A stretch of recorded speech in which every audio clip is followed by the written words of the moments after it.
Good day mga ka-Engi, Kuya Mike! Alright!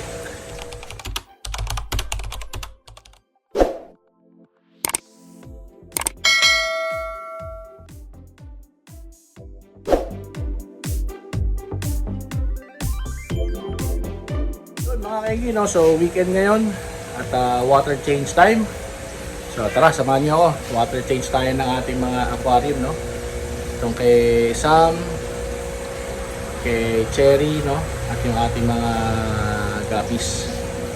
Tsaka itong ating crawfish na rin, no? Ayan, no? Ayan, mga guppies. Tapos, ayan. Alright!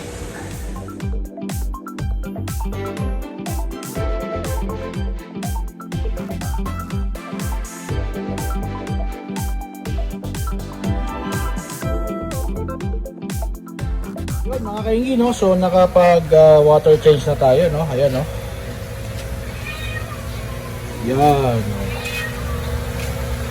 So tatap up na lang natin yan. Ganun, no?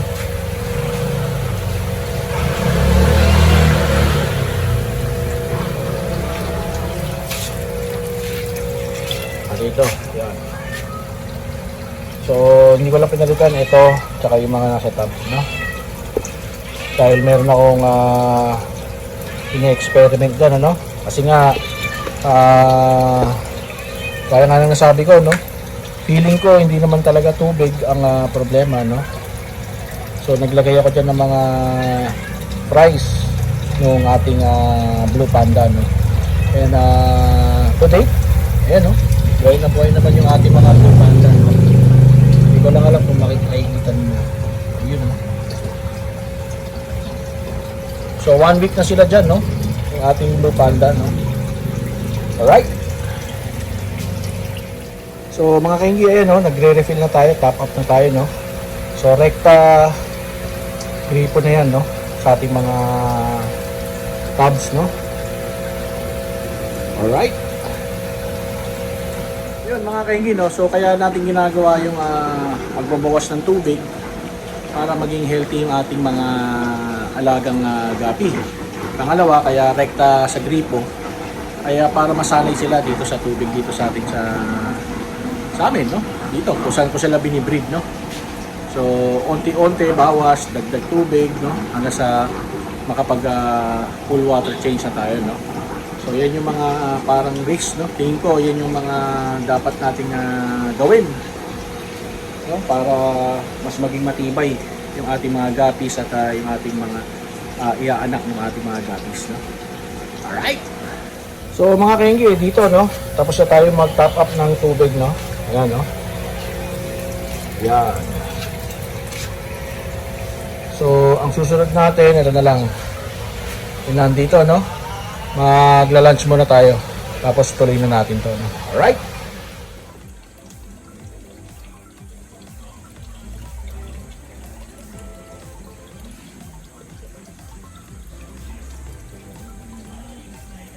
Yun, no? Pawis na pawis tayo. Init kasi mga kaingi. So tapos na tayo mag top up, no? Doon sa ating mga black box at saka yung ating mga guppies dito, no? Alright! Yun, mga kaingi, no? So tapos na tayo maglinis nung tangke ni Cherry. At nagta-top up na lang tayo ulit ng tubig. Tapos kay Sam naman, no? Nalinis na rin natin. At nabawasan natin tubig. Mamaya maglalagay tayo ng tubig. Alright! So pagmasdan natin si Cherry, ang ating 1.5 grade red arowana o mas kilala bilang banjar, no? Ayan, no? So going 4 years na yan, no?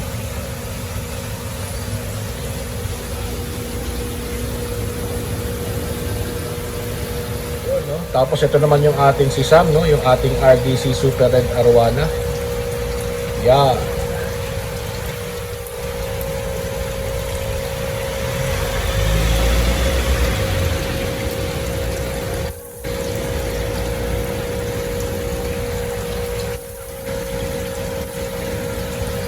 Yun mga kaingi, at maulan, ano?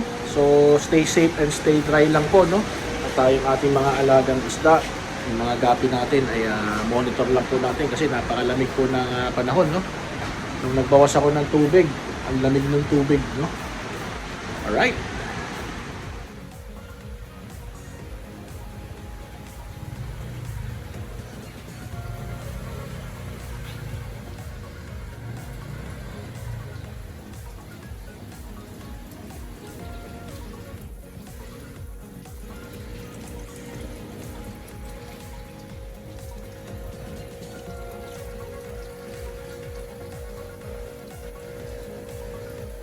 So mga kaingi, tapos lang natin punuin, no? Yung kay Cherry. Ngayon naman itong kay Sam. Nga pala, no? Kung di ko na kwento sa inyo, no? Iniwan na po tayo ni Bestre, no? So baka ditong tank na to, no? Yan. So lilinisin natin to, tapos ayusin natin. Try natin i-reset, no? Alright. Yan mga kaingi. So tapos na tayo mag top up, no, kay Sam, no. So happy water, clean water, happy fish, no. Sa mga guppies natin, no. Bagong water change ang mga yan. So masasaya na yung mga alaga nating arwana at guppies, no. Alright. Yun mga kaingi, kung nagustuhan nyo itong video na to, please consider subscribing, no. Like and share na rin, no. At share this video para mas marami pa tayong dito sa community. At comment down below, no, baka may maling nagagawa si Kuya Mike, no, para siyempre dagdag kaalaman. Alright.